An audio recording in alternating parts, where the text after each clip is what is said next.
আলেম সন্তানরা মা বাবার জন্য জান্নাতে যাওয়ার উসিলা হবে। সর্বনিম্ন আজকে যে হাফিজুল কোরআন যারা 30 পারা কোরআন মুখস্থ করেছে, যাদেরকে আজকে পাগড়ি প্রদান করা হবে আলেম হিসেবে পাশাপাশি হাফেজ হিসেবে, যে বাচ্চাগুলা হিফজুল কোরআন করেছে তাদের মাথায়ও আজকে পাগড়ি পরায় দেওয়া হবে। নবীজি বলছেন এরকম একজন হাফিজুল কোরআন যে 30 পারা কোরআন মুখস্থকারী, ময়দানে মাহশারে একজন হাফিজুল কোরআন কমপক্ষে 10 জন এমন মানুষকে শাফাআত করে আল্লাহর জান্নাতে প্রবেশ করাবে। কুল্লুহুম কাদ ওয়াজাবাত লাহুন নার, যাদের প্রত্যেকের উপরে গুনাহের কারণে দোজখ ওয়াজিব হয়ে গিয়েছিল। হাফেজ সন্তানি 10 জন রে দোজখ থেকে ফিরায়া শাফাআত করে আল্লাহর জান্নাতে পৌঁছায়া দিবে। উপলক্ষে মহতি ওয়াজ মাহফিল 2026 মাহফিলের মোহতারাম সাদার, মোহতারাম সভাপতি, উপস্থিত হযরত বুজুর্গ উলামায়ে কেরাম, সম্মুখপানে সমবেত দিন প্রিয়, ইসলাম প্রিয়, দিনদার ইমানদার মুমিন মুসলমান ভাইয়েরা, পর্দার আড়াল থেকে আলোচনায় শামিল মা বোনেরা, বিশ্বজগতের মালিক, বিশ্ব প্রতিপালকের বিশ্ব দরবারে কালিমাত শকর যে মহান রব্বুল আলামিন দয়া করে মায়া করে ভালোবেসে রহমতি বরকতি জান্নাতের টুকরা বাগানে ওলামাদের সোহবতে দাওয়াত ও তাবলীগের নিসবতে দ্বীনি মজলিসে আল্লাহ তাআলা আমাদের শামিল হওয়ার তৌফিক দান করেছেন। কালিমাত শকর পড়ি, শুকরিয়া আদায় করি, জবান খুলে মুহাব্বতে ভক্তি ভরে সমস্বরে আওয়াজ করে সকলে বলুন আলহামদুলিল্লাহ। প্রচন্ড শীত, কষ্ট বেশি, বান্দার কষ্ট যেমন আল্লাহ পাকের পক্ষ থেকে বান্দাকে পুরস্কারও তেমন। কোরবানি যেরকম হয় আল্লাহ পাকের পক্ষ থেকে মেহেরবানিও ওই রকম হয়। আল্লাহ পাক সকলের এই কষ্ট ক্লেশ বরদাস্ত করা, এই ঠান্ডার ভেতরে বসে আল্লাহ পাকের মহাব্বত প্রকাশ করা, এটাকে আল্লাহ পাক রহমত পাওয়ার জন্য বাহানা হিসেবে কবুল করে নেক। আপনারা বলুন আমিন। বরকতের নিয়তে সূরাতুল বাকারার মশহুর আয়াতে কারিমা, নবীজির মশহুর হাদিস আপনাদের সামনে পেশ করেছি। সংক্ষেপে কিছু কথা। মানুষের হায়াতের মোট 5টা ধাপ আছে। মানুষের একটি হায়াত হলো যে হায়াতটা মাতৃগর্ভে মানুষ প্রাপ্ত হয়। মাতৃগর্ভের হায়াতটা এটা আলাদা হায়াত। এই হায়াতের সাথে, মাতৃগর্ভের হায়াতের সাথে যদি দুনিয়ার হায়াত যুক্ত হয় তো মাতৃগর্ভের হায়াতটা মূল্যায়িত হয়। আর যদি মাতৃগর্ভের হায়াতের সাথে দুনিয়ার হায়াত যুক্ত না হয় তো মাতৃগর্ভের হায়াতটাও এটা আর গণনায় আসে না। এই কারণেই শরঈ মাসআলা হলো, কেউ যদি মায়ের পেট থেকে মাতৃগর্ভের হায়াত থেকে দুনিয়াতে জীবিত বের হয় এবং যদি সামান্য কান্নার আওয়াজও তার পাওয়া যায়, তবেও সে দুনিয়ার সদস্য হিসেবে গণিত হয়। এই আলমের একজন মেম্বার, সদস্য সে হয়। যে দুনিয়ার সদস্য হয় তার সামনে আরো 3 প্রকারের হায়াত আছে। আর যদি মাতৃগর্ভেই তার মৃত্যু হয়ে যায় তাইলে আর সে মানুষ হিসেবে গণিত হয় না, তাকে আবর্জনা ও ময়লা হিসেবে মাটিতে দাফন করে দেয়া হয়, যত্রতত্র ফেলে দেয়া হয়। আর যদি কান্নার আওয়াজ পাওয়া যায় দুনিয়ায় হাজিরা নিশ্চিত হয়ে যায়। এই আলো বাতাস পৃথিবীর এটা যদি সামান্য সময়ে যদি এই আলমে দুনিয়ায় তার উপস্থিতি এটা প্রমাণিত হয়ে যায়, তখন সে ইনসান হিসেবে গণিত হয়ে যায়। তার একটা নাম রাখা হয়, তাকে কাফন পরানো হয়, তাকে ওযু গোসল করানো হয় এবং তাকে আতর, গোলাপ, সুরমা দিয়ে, কর্পূর দিয়ে সুসজ্জিত করা হয় এবং আলমী বরজখের মিম্বর হিসেবে তাকে ওখানে পাঠানোর জন্য দুনিয়ার সদস্যরা, দুনিয়ার মানুষ তার হক আদায় করে তার জানাজার নামাজে অংশগ্রহণকারী হয়। মুসলিম ভাই ভাই হিসেবে তার একটা হক, মরে গেলে জানাজা পড়া, এই জানাজা আদায় করা হয় এবং তাকে সুন্নত তরিকায় মিল্লাতে ইব্রাহিমের উপরে তাকে দাফন করা হয়। তবে এই মায়ের পেটের যে হায়াতটা, এইটাও নির্বাচনকারী, নির্ধারণকারী আল্লাহ তাআলা। এইখানেও কে কয়দিন থাকবে এটা আল্লাহ জানেন। কেউ 7 মাস পরে দুনিয়াতে চলে আসে, কেউ 8 মাস পরে দুনিয়াতে চলে আসে, কেউ 9 মাস লাগে, কেউ 10 মাস 10 দিন লাগে। এই জায়গার হায়াত নির্ধারণকারী কে? জোরে বলেন আল্লাহ তাআলা। কাউকে যদি বেশি সময় মায়ের পেটে রাখেন তো সে মায়ের পেটের হায়াত লম্বা পায়। কাউকে যদি মায়ের পেট থেকে তাড়াতাড়ি বের করে আনেন, তার মায়ের পেটের হায়াতটা ছোট হয়ে যায়। কাউকে কাউকে 10 মাস 10 দিন রাখেন, আবার কাউকে চোখ ফুটার আগেও বের করেন। তখন তাকে হসপিটালে চিকিৎসাধীন অবস্থায় চক্ষু ফোটা পর্যন্ত নির্ধারিত একটা পরিবেশে তাকে আইসিইউতে রাখা হয়। আর যদি এখান থেকে বাইরে করে দেবে, আর যদি আর একটু ভালো অবস্থানে আসে তো তখন সে এসেই মায়ের কোল পেয়ে যায়। এইটা নির্ধারণকারী আল্লাহ। আশ্চর্য, আল্লাহ পাক কাউকে কাউকে আরো লম্বা সময়ও মায়ের পেটে রেখেছেন। কিলা, বলা হয় ইমাম শাফিঈ রহমাতুল্লাহ আলাইহি মার পেটে 2 বছর ছিলেন। সুবহানাল্লাহ, আগামীকাল বললেন, কারণ আপনাকে বাড়ির পাশে আরো কিছু 2 বছর ছিল না কি কথা বলেন নাকি? বলা হয় ইমাম শাফিঈ মায়ের পেটে কত বছর ছিলেন? 2 বছর। আর একটা সুবহানাল্লাহ বলার সুযোগ আছে। এবং আরো বলা হয় যে ইমাম শাফিঈ রহমতুল্লাহ আলাইহির মায়ের পেটে 2টা দাঁতও হয়ে গেছিল। হানাফিয়ারা যখন এই সমস্ত আলোচনা করে তখন বড় মজা লয়, আর বলে ইমাম শাফিঈ, ইমামে আজম আবু হানিফা রহমতুল্লাহ আলাইহির ভয়ে দুনিয়ায় আসে নাই, পরে আসছে। এগুলো একটি ফিকহি মজার আলোচনা হয়।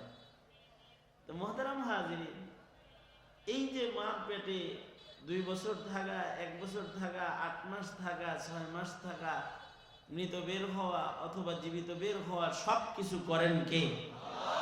আল্লাহ তাআলা।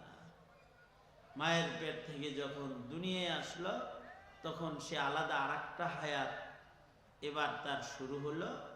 এই হায়াতটাও কার কয়দিন হবে এটা নির্ধারণকারী কে? কেউ কান্না কইরা মুহূর্তের ভেতরে জন্ম নিয়েই মরে যায়, কেউ শৈশবে মারা যায়, কেউ কৈশোরে পদার্পণ করে, কেউ যৌবনে পদার্পণ করে, কেউ বার্ধক্য ছুঁয়ে যায়, আবার কেউ বার্ধক্যর উপরে আরো লম্বা হায়াত পেয়ে যায়, যে এক সময় সে মরণের ইন্তজার করতে থাকে কিন্তু তার মৃত্যু হয় না। তাকে এইখানে এই লম্বা হায়াতটাও দেন কে? জোরে বলেন আল্লাহ তাআলা দান করেন। দুনিয়ার হায়াতটা যার যত পুত পবিত্র হয় তার জান্নাত তত আসান হয়। দুনিয়ায় হায়াত পুত পবিত্র হইল তাদের যারা বালেগ হওয়ার পূর্বেই মরে যায়, এদের কোনো গুনাহের আমলনামায় গুনাহ লেখা হয় না। বালেগ হওয়ার পরে মানুষের আমলনামার লেখালেখি শুরু হয়। এই কারণেই যারা একেবারে শিশু অবস্থায় মারা যায়, এরা আমলনামা যেহেতু পবিত্র, তারা পবিত্র অবস্থায় বর্জ্য হয়ে গেছে, তারা পবিত্র অবস্থায় হাসরে দাঁড়াবে, তারা পবিত্র অবস্থায় বিনা হিসাব আল্লাহর জান্নাতে প্রবেশ করবে। এই কারণে হাকিমুল উম্মত মুজাদ্দিদুল মিল্লাত শাহ আশরাফ আলী থানভী রহমতুল্লাহ আলাইহি তিনি বলেছেন, কারোর যদি শিশু বাচ্চা মরে যায়, বালেগ হওয়ার আগে যদি কারোর বাচ্চা মারা যায়, তাইলে তোমরা হায় হতাশ করবা না। কান্না তো আসবেই।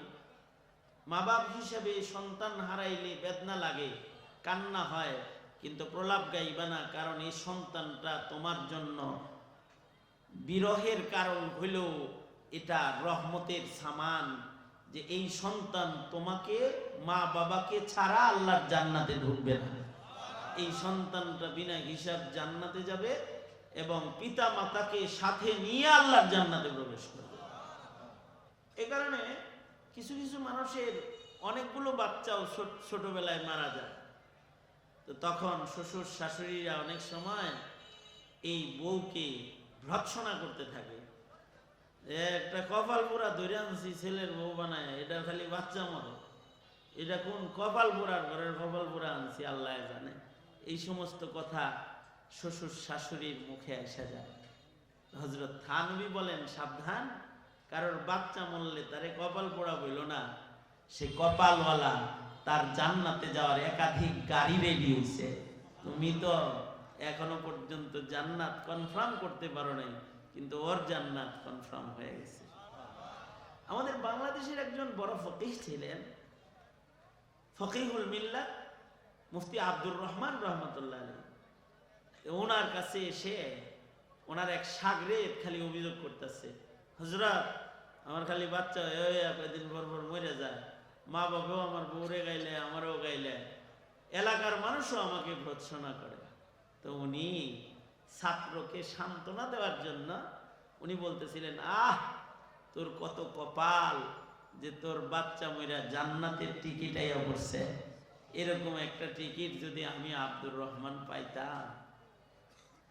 এটা অবশ্য নিজের শাগরেদকে সান্ত্বনা দেওয়ার জন্য বলেছেন। তবে বাচ্চার মৃত্যু কামনা করা জায়েজ নেই, বা কোনো মানুষেরই মরণ কামনা করা কি নাই, জায়েজ নেই। মরণ কার হাতে, জোরে বলেন। মৃত্যু কে দিবেন, জোরে বলেন। এই কারণে কারোর মৃত্যু কামনা করা কি নাই, জায়েজ নাই। কিন্তু এটা উনি বলছেন যে তোর তো জান্নাতে যাওয়ার সামান রেডি হয়ে গেছে। এই সন্তানগুলা নিয়ামত, যারা পবিত্র হায়াত নিয়ে আল্লাহর কাছে চলে গেল, একেবারে মাসুম হায়াত, তাদের আমল নামায় কোনো কি নাই, গুনাহ নাই, এরা তো জান্নাতে যাবে। এদের মা বাবাকে এরা সাথে লইয়া আল্লাহর জান্নাতে প্রবেশ করবে। এই কারণে কারোর বাচ্চা মরলে তাকে লানত করতে নাই, তাকে তিরস্কার করতে নাই। হযরত থানভী বলেন, আর এক প্রকারের বাবা মাকে তোমরা তিরস্কার করবা না, যে বাবা মার ঘরে পাগল সন্তানের জন্ম হয়ে যায়, প্রতিবন্ধী সন্তানের জন্ম হয়ে যায়। কারণ ঘরে আল্লাহ পাক পাগল সন্তান দান করেন। পাগল যেটা দান করছেন, পাগলের উপরে তো শরীয়তের বিধান বর্তায় না, সে শরীয়তের মুকাল্লাফ না, তার নামাজ ফরজ না, তার রোজা ফরজ না, পাগল, তার হালাল হারামের মাসাইল তার উপরে আসে না, পাগল। মজনুন যারা, পাগল যারা, এরা শরীয়তের মুকাল্লাফ নয়, শরীয়তের বাধ্যবাধকতা তাদের আর থাকে না, ওরা ওদের মতোই চলাফেরা করে বেড়ায়। এ কারণে পাগল যারা, এরা কিন্তু জান্নাতি। তবে এই পাগলটা আল্লাহর নির্বাচিত পাগল হন লাগবে। কেউ যদি বাউল সরকারের, আবুল সরকারের মতো পাগল সাইজা কয় আমি পাগল, অথবা তালা বাবা, শিকল বাবা, জট বাবা, পাগল সেজে গাঞ্জা খায়া যদি কয় যে আমি পাগল, আমার হিসাব নাই, তো এটা মুরতাদ, ঈমান নাই, ও শয়তান হয়ে গেছে। তবে আল্লাহ যদি কাউকে পাগল বানায় ফেলে, তাহলে ও শরীয়তের বিধানের বাইরে চলে যায়। এ কারণে কারোর ঘরে পাগল বাচ্চা দেখলে তাদের মা বাবারেও লানত করতে নাই যে খোদায় দিছে গজব একটা, এটা বলতে নাই। একবার পাবনাতে আমার মাহফিল, তো পাগলা গারদের পাশ দিয়ে আমার গাড়ি যাচ্ছে। পাগলদের যে চিকিৎসালয় আছে না একটা, ওখানে পাগল থাকে। তা আমার সাথী একজন বলে, হুজুর এটা চিনেন, এটা পাগলা গারদ। তা আমি ওকে বললাম, মানুষ পাগলা গারদ বলে, তুমি বলল না, পাগলদের আবাসস্থল বলবা, গারদ বলবা না। কারণ এটা পাগলা গারদ না, এটা জান্নাতীদের অবস্থান।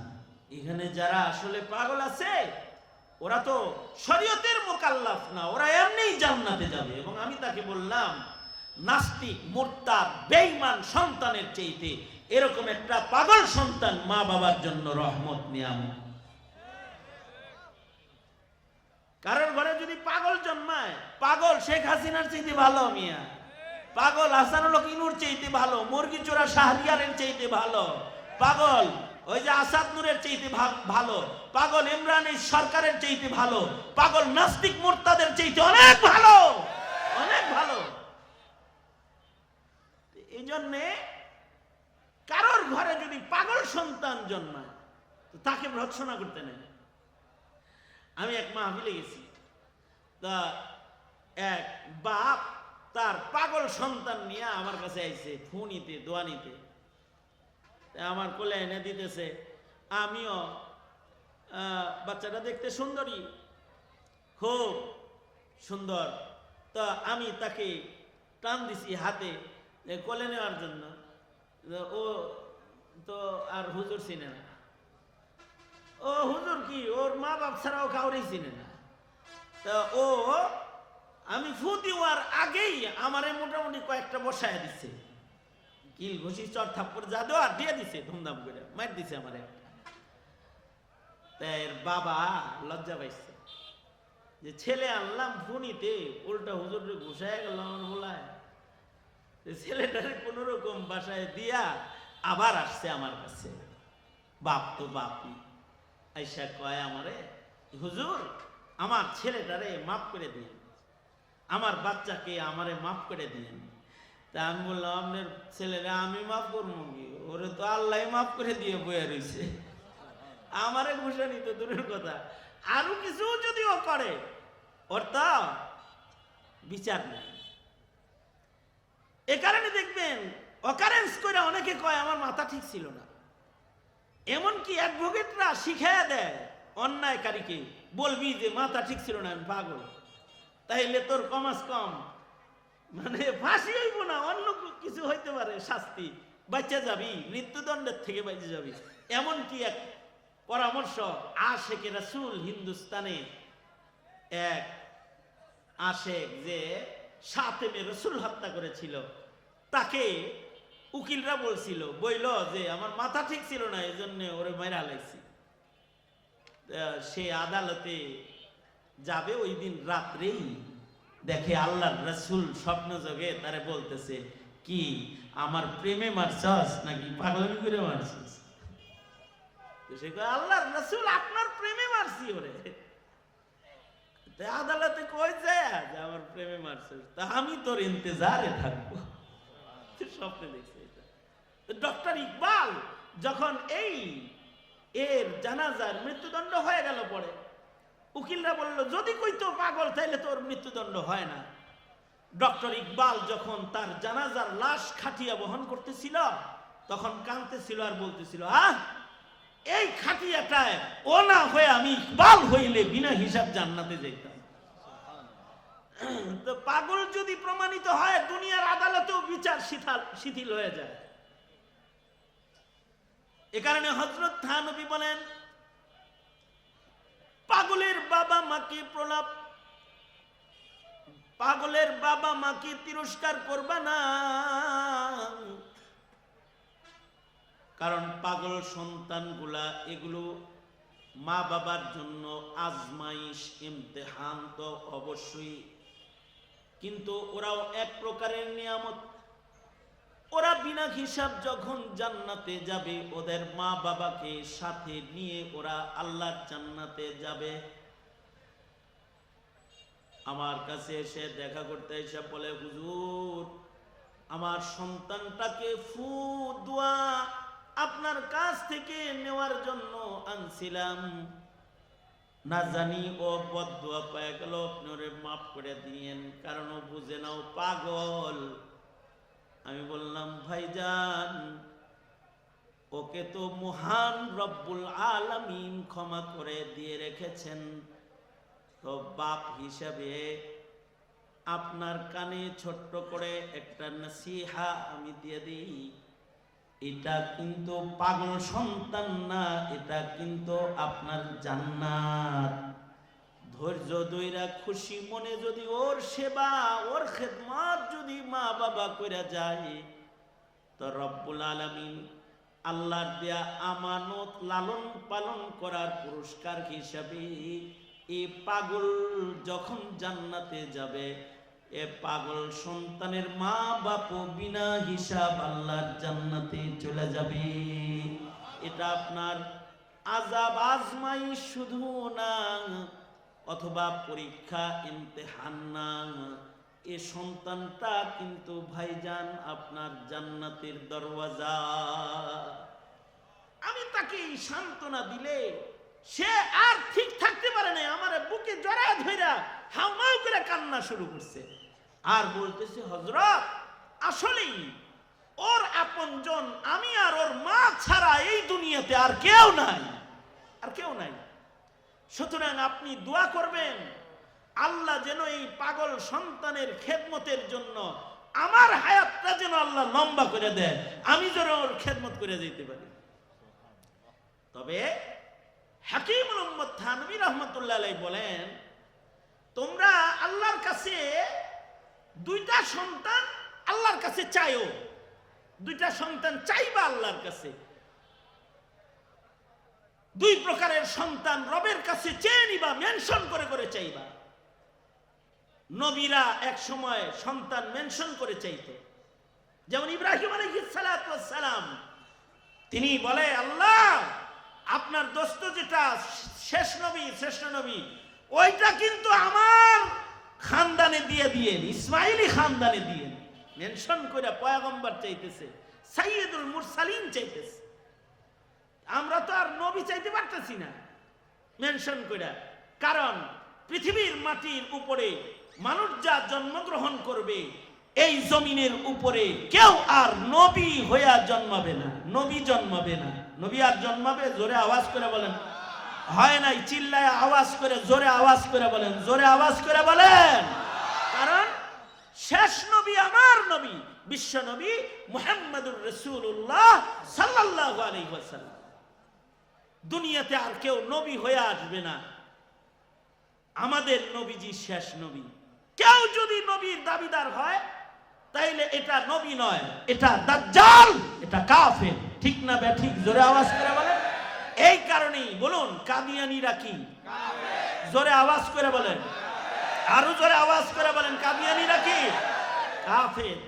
কারণ নবীর পরে নবী নাই, কাদিয়ানীরা কাফের। কাফের কাফের, কাদিয়ানীরা কাফের, কারণ আর নবী হবে না। সুতরাং নবী তো পাওয়ার দোয়া করেন যাব না। তবে হযরত থানভী বলেন, নবী আসবে না, কিন্তু নায়েবে নবী জমিনে আসবে। কিয়ামত পর্যন্ত আল্লাহর নির্বাচিত নায়েবে নবীর কাফেলা আল্লাহ পাক নির্বাচন করবে, যাদেরকে খাজানাতুল ইলম, তাদের সিনায় মহান রব্বুল আলামিন দান করবে, যাদের সিনায় কুরআন থাকবে, যাদের সিনায় ইলম থাকবে, এটা আল্লাহর দান। এই কাফেলাটা আল্লাহ পাকের নির্বাচিত কাফেলা। যারা আলেমে দ্বীন হবে, হাফিজুল কুরআন হবে, প্রতিটা পিতা মাতা আল্লাহর কাছে দোয়া করবে, আল্লাহ আল্লাহ তুমি আমাকে নায়েবে নবী দান করো, ওগো আল্লাহ তুমি আমাকে আলেম সন্তান দান করো, ওগো আল্লাহ তুমি আমাকে হাফিজ সন্তান দান করো। কারণ ইলমের ওয়ারাসাত নায়েবে নবীর কাফেলায় যাদের নাম যুক্ত হয়ে যাবে এরা জাতির শ্রেষ্ঠ সন্তান, তারা হাসরের হায়াতেও শ্রেষ্ঠ সন্তান, বরজখের হায়াতেও তারা শ্রেষ্ঠ সন্তান। হাসরের মাঠে তারা নবীদের পাশাপাশি দাঁড়াবে। নবীরা যেমন উম্মতদেরকে শাফাআত করবে, আলেম সন্তানরাও জাতির শাফাআতকারী হিসাবে আদালতে কিবরিয়াতে দাঁড়ায়া যাবে। আল্লাহর রাসূল বলেন ইয়াশফাউ ইয়াউমাল কিয়ামাতি আল আমবিয়া ওয়াল উলামা।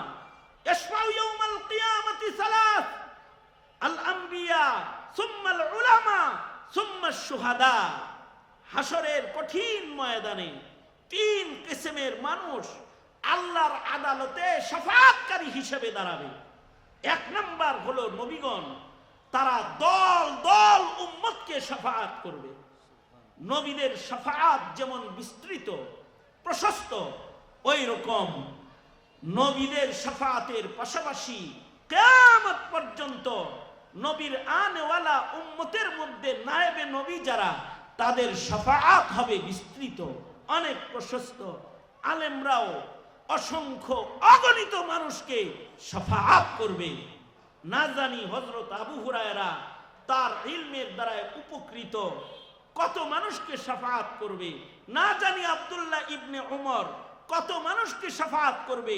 না জানি আফকাহুস সাহাবা আব্দুল্লাহ ইবনে মাসউদ কত মানুষকে শাফাআত করবে। না জানি আব্দুল্লাহ ইবনে আব্বাস তার ইলম দিয়া উপকৃত কত মানুষ যেন আব্দুল্লাহ ইবনে আব্বাসের শাফাআত তারা ময়দানে মাহশারে পাওয়া যাবে। না জানি হানাফি মাযহাবের ইমামুনা ইমামুদ দুনিয়া ইমামে আজম আবু হানিফার অনুসারী হিসাবে কত সাধারণ জাহেল মানুষকে আল্লাহ যখন জিজ্ঞেস করবে এইটা এমনি আমল করছিলি কেন, সে বলবে আল্লাহ আমি হানাফি মাযহাবের লোক ছিলাম। আল্লাহ তাআলা ইমামে আজমের শাফাআতে না জানি ওই দিন এমন কথার পরে কত মানুষকে শাফাআতের সুযোগ খুলে দিলেন। না জানি ইমাম বুখারী ইমাম মুসলিম ইমাম তিরমিজি কত মানুষকে শাফাআত করবে। না জানি এই জমিনের যারা দ্বীন শিখেছে উলামায়ে উম্মতের কাছে, এই আলেমুল উলামার কাছে শাফাআত না জানি কত মানুষ পাবে। ময়দানে মাহশারে এমনও তো হইতে পারে সাধারণ পাবলিক হাসরে দাঁড়াইছে আর আল্লাহ বলবে যে এই মশলাটা কই পাইছিলি রে, তখন যদি এটা কয় যে এটা মুফতি গুগল দামাত ওয়ার খাতুমের কাছ থেকে শিখছি, তাইলে তো শাফাআত শেষ।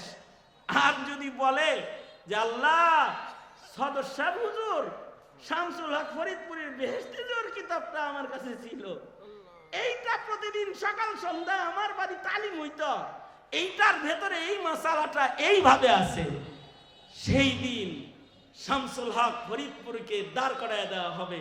তোমার মাসালা এমনি কি কিতাবে লিখছিলা, ও যে এমনি আমল কইরা আমারে খুঁজছিল, জি লিখছিলাম তো, যাও তোমার খাতিরে ওরাও মাফ করে দিলাম। এরকম এরকম চিত্র ময়দানে মাহশারে উলামাদের ব্যাপারে ঘটবে।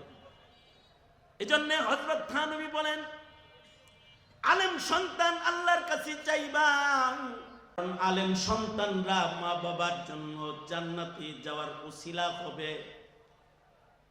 সর্বনিম্ন আজকে যে হাফিজুল কোরআন যারা 30 পারা কোরআন মুখস্থ করেছে, যাদেরকে আজকে পাগড়ি প্রদান করা হবে আলেম হিসেবে পাশাপাশি হাফেজ হিসেবে, যে বাচ্চাগুলা হিফজুল কোরআন করেছে তাদের মাথায়ও আজকে পাগড়ি পরায় দেওয়া হবে।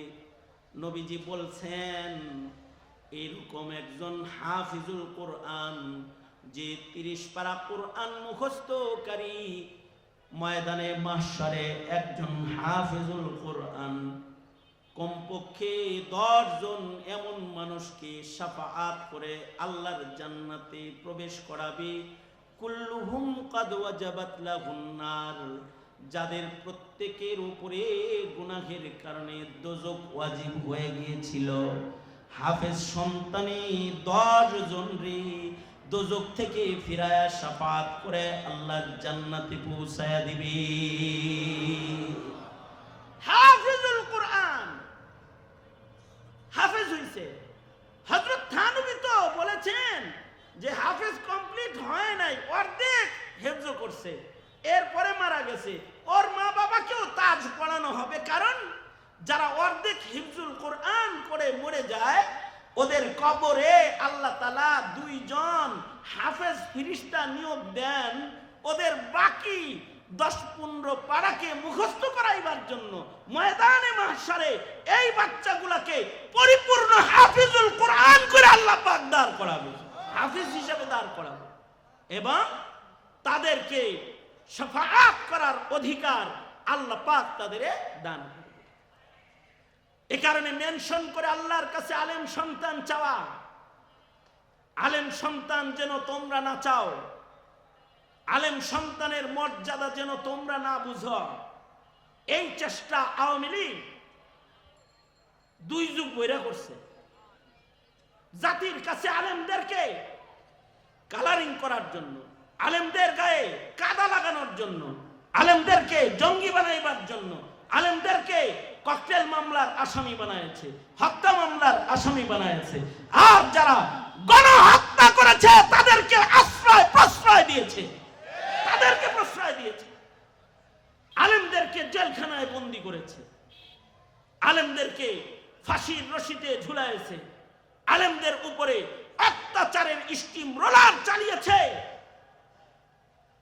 এ জাতি বলে, আমি বলি না খালি, এ জাতি বলে আওয়ামী লীগ, এই জমিন আওয়ামী লীগকে বমে করে দেওয়ার একটা কারণ হলো তারা আলেম নির্যাতনকারী একটা গ্রুপ, আলেমদেরকে নির্যাতনকারী, যারা আলেমদেরকে অত্যাচার করেছে, আইনের আওতায় এনে ওয়াজ মাহফিল গুলোর বয়ান পর্যন্ত তারা বাধা দিয়েছে।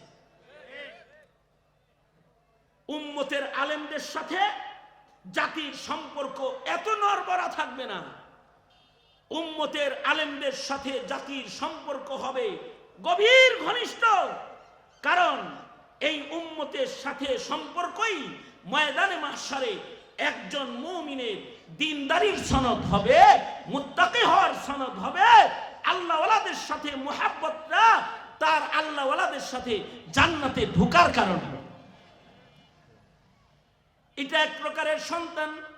যদি আমার এই সময়ের আলোচনাটুকু আপনাদের কারোর বুঝে এসে থাকে, তাহলে আজ থেকে দোয়াকারী হয়ে যান যে আল্লাহ আমাকে ওয়ালাদে সালেহ দান করো। ওগো আল্লাহ, তুমি আমাকে নেক সন্তান দাও, যে সন্তান দিয়ে শাফাআত পাওয়া যায়। যদি সন্তানগুলা আলেম চাওয়ার এরিয়া আপনি অতিক্রম করে ফেলে থাকেন, তাইলে বলবেন আল্লাহ, ইব্রাহিমের দোয়ার বরকতে যদি হাজার হাজার বছর পরে এসে ইসমাইলের খানদানে, ওগো আল্লাহ, যদি মুহাম্মদুর রাসূলুল্লাহ সাল্লাল্লাহু আলাইহি ওয়াসাল্লামকে পাঠানো যায়, তো আমি এক নালায়েক দোয়া করছি, আল্লাহ গো, আমার সন্তানের মধ্যে যদি তুমি আলেম কবুল নাই করো, কমাস কম আমার সন্তানের ভেতরে আলেম ওলামা প্রস্তুত করে দিও। তাও যদি না করো, আমার নাতি পুতির ভেতরে করে দিও। তাও যদি না করো আল্লাহ, 500 বছর পরে হলেও আমার রক্তের ভেতরে সংস্কারক আলেম তুমি পাঠায় দিও, যেই আলেমে দিন তার খানদান তার রক্তের জন্য কথা বলনে ওয়ালা হিসেবে হাসরের ময়দানে দাঁড়ায় যাবে। আল্লাহর কাছে দোয়া করা, আল্লাহ আমার খানদানের মধ্যে বিচারের দিবসে কথা বলার মতো সন্তান আল্লাহ তুমি আমি গুনাহগারকে দান করো। এটা একটা দোয়া। আর যদি আলেম না পাও, তাইলে বলো আল্লাহ আমার সন্তান সন্ততিকে এমন একটা সহি বুঝ দিয়ে দিও, তারা যেন তাদের জীবনকে তোমার রাহে কুরবানি করনেওয়ালা শহীদ হয়ে যায়। ময়দানে মাহশারে যেন আমি শহীদের পিতা হিসেবে দাঁড়াইতে পারি, শহীদের দাদা হিসেবে দাঁড়াইতে পারি, শহীদের নানা হিসেবে যেন দাঁড়াইতে পারি। কারণ ময়দানে মাহশারে নবীরা যেমন শাফাআত করবে, আলেমরা যেমন শাফাআত করবে, উম্মতের শহীদরাও ওই রকম শাফাআতকারী হবে। কারণ যারা শুহাদা তারা আল্লাহর নির্বাচিত কাফেলা, পাশাপাশি শহীদ সারা যত দুনিয়ার সদস্য আছে, শহীদ সারা যত দুনিয়ার সদস্য আছে, তাদের হায়াত হলো 5টা, আর শহীদের হায়াত হলো 1টা। যারা শহীদ না হয় তাদের দুনিয়াতে মৃত্যু হয়, দুনিয়াতে মৃত্যুর পরে মৌতের যন্ত্রণা পোহাইতে হয়, সাকারাতুল মৌত তাদের দুয়ারে হাজির হয়ে যায়, আর বর্জ্য খেয়ে যাওয়ার পরে তাদেরকে পুনরায় আবার একটি হায়াত দেয়া হয়। কারণ মুনকার নাকির তারা এসে সওয়াল জবাব করবে, এর আগে বর্জ্য খেয়ে একটা হায়াত তাকে দান করা হয়। এই হায়াতে হয়তো তাকে এটা শুনতে হয় যে মান রব্বুকা ওমা দীনুকা ওমান হাযার রাজুল, অথবা তার কানের কাছে এসে ফেরেশতারা বলতে থাকে, থাক সওয়াল জবাব তোমার লাগবে না, নাম কানাউমাতিল আরুস, বাসরের ঘুম তুমি ঘুমায়া যাও, তোমার বর্জখের হায়াতের ঘুমটা ইসরাফিলের বাঁশি বাজার মাধ্যমে ভাঙবে, এর আগে ভাঙবে না, ঘুমাও। আর বর্জক থেকে যখন হাসরের ময়দানে দাঁড়াবে, হাসরের ময়দানের এক একজনের হায়াতের রং এক এক রকম হবে। আল্লাহর রাসূল বলেছেন, কেউ তো হাঁটু পরিমাণ ঘামের মধ্যে দাঁড়ায় থাকবে। সরওয়ারে দু আলম নবী বলেছেন, কেউ কোমর পরিমাণ ঘামের সাগরের ভেতরে, ঘামের নদীর ভেতরে, খালের ভেতরে দাঁড়ায় থাকবে। আল্লাহর রাসূল বলেছেন, আবার কেউ কেউ এমন হবে যাদের মানুষের গায়ের থেকে নির্গত ঘাম বের হইতে হইতে গলা পর্যন্ত ঘাম এসে গেছে, আর ওই ঘাম তাদের মুখের লাগাম হয়ে গেছে। এমন ভয়ঙ্কর অবস্থায় হাসরের মাঠে দাঁড়ায় থাকবে। কেউ কেউ এমন হবে যাদের মাথার চাঁদির তালু ফেটে যাবে, মাথার মগজগুলো সূর্যের আলোয় তাপে টকবক টকবক করে গড়ে গড়ে পড়তে থাকবে, পানি পানি পানি পানি চিৎকার করবে।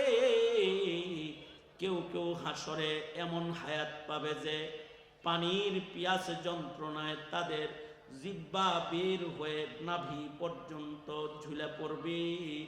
আবার কেউ কেউ এমন সুকপাল হায়াত লয়ে হাসরের মাঠে দাঁড়ায় যাবে যাদেরকে মহান রব্বুল আলামিন নিজের ছায়ার নিচে আদর করে দাঁড় করায় দিবি। সাবআতুন ইউযিল্লুহুমুল্লাহু ইয়াউমা লা যিল্লা ইল্লা যিল্লুহু।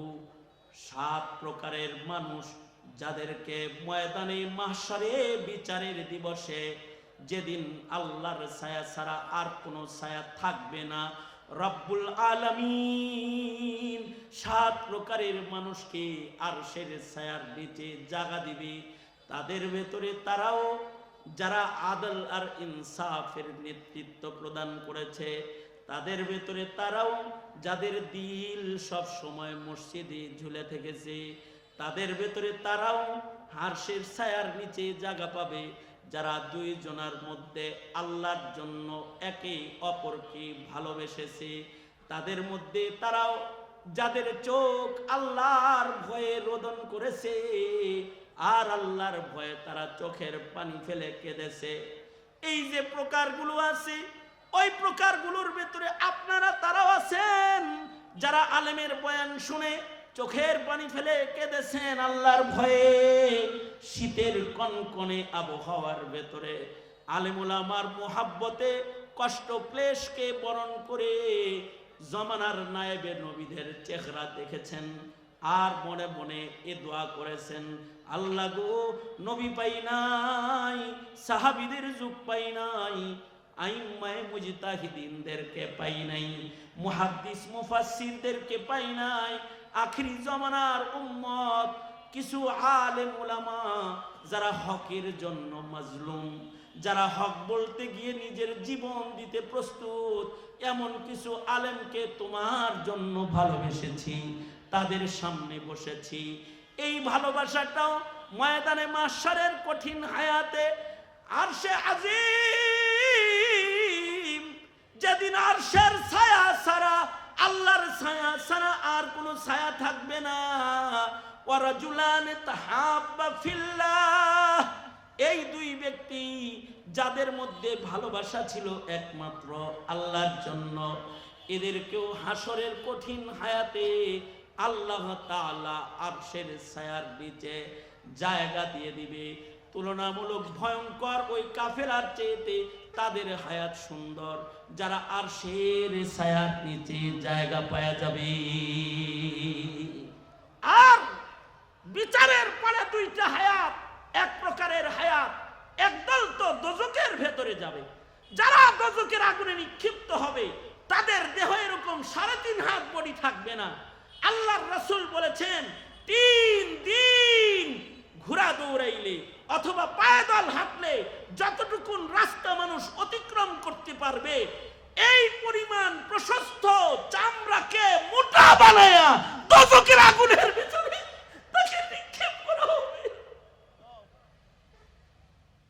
ময়দানে মাহশারে যদি কেউ আমরা আল্লাহর কাছে ধরা খেয়ে যাই, তাহলে গায়ের চামড়াকে প্রশস্ত বানায় দোজখের আগুনে ফেলে দিবে। খালিদিনা ফিহা লা ইয়ামুতু ফিহা ওয়ালা ইয়াহইয়া, সেখানে মানুষ মরবেও না, বাঁচবেও না।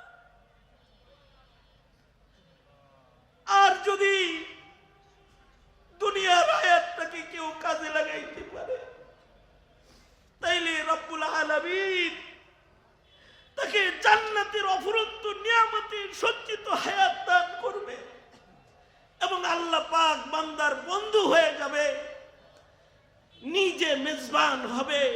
নুজুলাম মিন গফুরির রহিম, আল্লাহ হবে মেজবান আর বান্দা হবে আল্লাহ পাকের জান্নাতি চিরস্থায়ী হায়াতের মেহমান।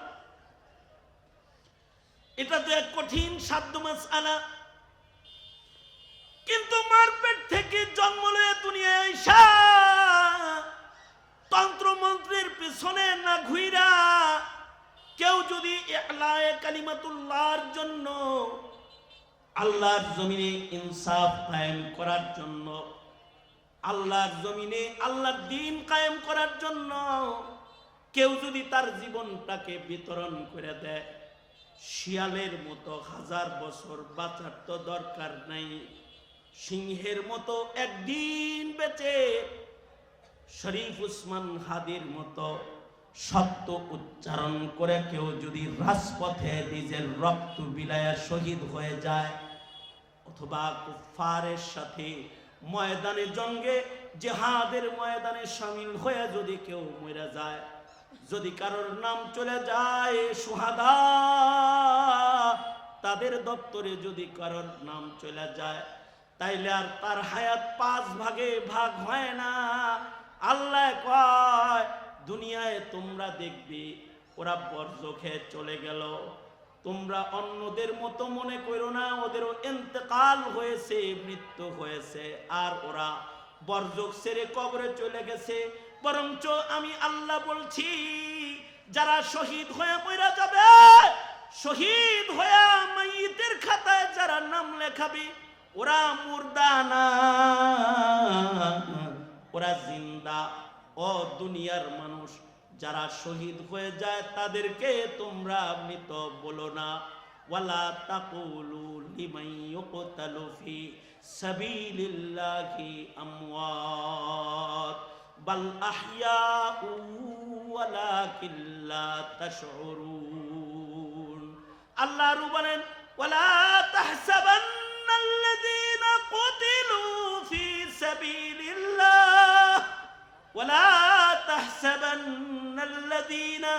উতিলু ফি সাবিলিল্লাহি আমওয়াতা বাল আহইয়াউন ইনদা রাব্বিহিম ইউরযাকুন। আল্লাহ পাক বলেন, যারা শহীদ হয়ে যায় তাদের তোমরা মৃত বলবাও না, তাদের মৃত মনে করবাও না।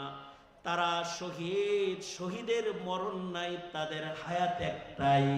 তারা জীবিত অবস্থায় বরজখে যায়, জীবিত অবস্থায় হাসরে দাঁড়াবে। তাদের রক্তের খুশবুতে ময়দানে মাহশার সুঘ্রাণ হয়ে যাবে।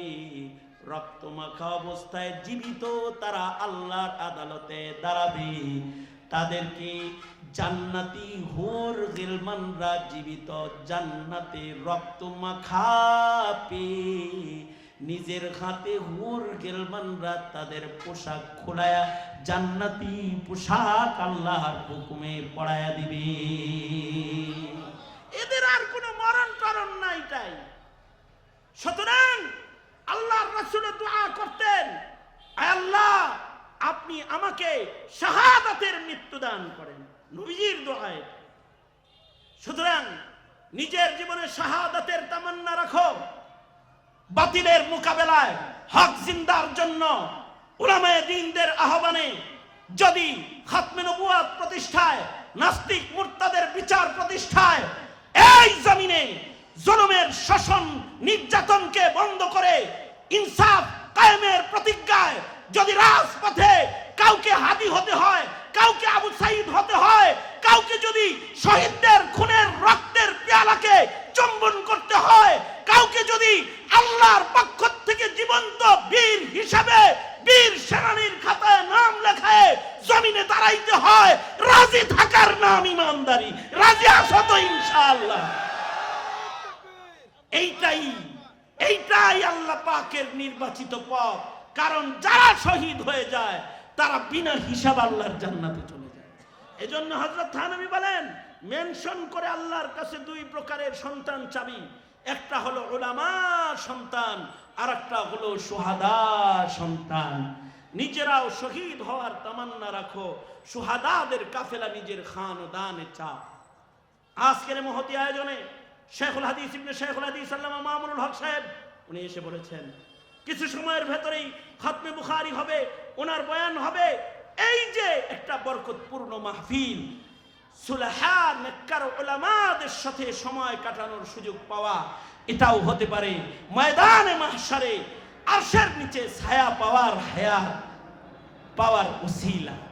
আল্লাহ তাআলা এই মজমাকে কবুল করেন। ধন্যবাদ জানাই বন্ধুবান হযরতুল আল্লামা হযরত মাওলানা মুর্তজা হাসান ফাইজি।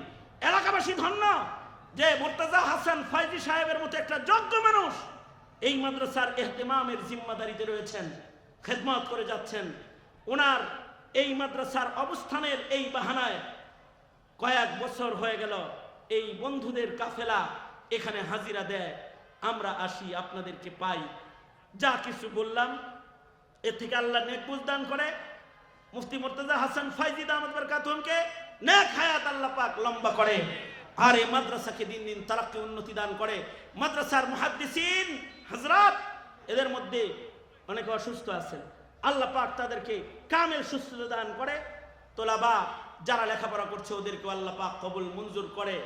এ পর্যন্ত বলেই আমি আমার সংক্ষিপ্ত বক্তব্য এখানেই ইতি টানছি। जो कुछ हुआ या रब तेरे करम से हुआ, जो कुछ होगा तेरे करम से ही होगा। व आखिर दावाना अनिल हम्दुलिल्लाहि रब्बिल आलमीन। अस्सलामु अलैकुम व रहमतुल्लाहि व बरकातुहू।